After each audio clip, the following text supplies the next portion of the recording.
Welcome, Mr. Adjudicator and fellow participants. I'm Punnakhun Tansingha from Suankularb Wittayalai School, Bangkok, Thailand. In a factory built on impossible dreams and endless sugar, 5 children entered, but only one would change his world forever. The author Roald Dahl illustrates this with his classic masterpiece, Charlie and the Chocolate Factory. In the story, 5 children and their parents visit the factory, owned by eccentric chocolatier Willy Wonka. They encounter 4 rooms, with one kid eliminated from each one. The last child standing, Charlie, wins it all. Without further ado, I'll be reading the scene where Charlie wins the factory after the other kids get eliminated. Adapted from chapter 28, Charlie and the Chocolate Factory, Roald Dahl.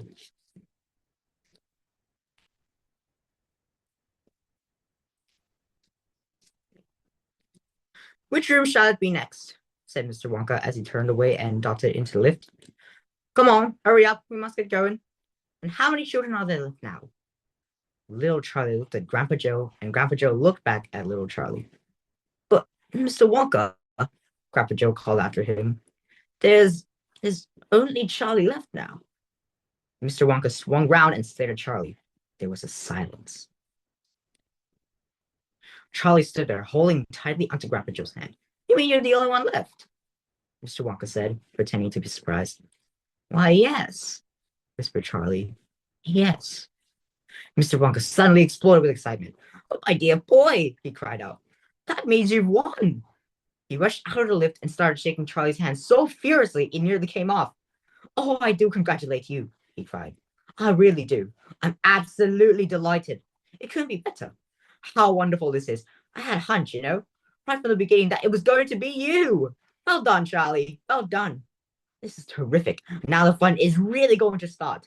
But we mustn't dilly, we mustn't dally. There's even less time to lose now than there was before.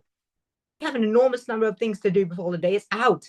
Just think of the arrangements that have to be made and the people we have to fetch. But luckily for us, we have the great glass lift to speed things up. Jump in, my dear Charlie, jump in. You too, Grandpa Joe, sir. No, after you. That's the way. Now then. This time, I shall choose the button we're going to press. Mr. Wonka's bright, twinkling blue eyes rested for a moment on Charlie's face. Something bizarre is going to happen now, Charlie thought. But he wasn't frightened. He wasn't even nervous. He was just terrifically excited. And so was Grandpa Joe. The old man's face was shining with excitement as he watched every move that Mr. Wonka made. Mr. Wonka was reaching for a button high up on the glass ceiling of the lift. Charlie and Grandpa Joe both craned their necks to read what it said on the little label beside the button. It said, up and out. Up and out, thought Charlie. What sort of room is that? Mr. Wonka pressed the button. The glass doors closed. Hold on, cried Mr. Wonka. Then wham! The lift shot straight up like a rocket. Yippee! Shouted Grandpa Joe. Charlie was clinging to Grandpa Joe's legs, and Mr. Wonka was holding onto his strap from the ceiling. And up they went. Up, up, up, straight up this time, with no twistings or turnings, and Charlie could hear the whistling of the air outside as the lift went faster and faster.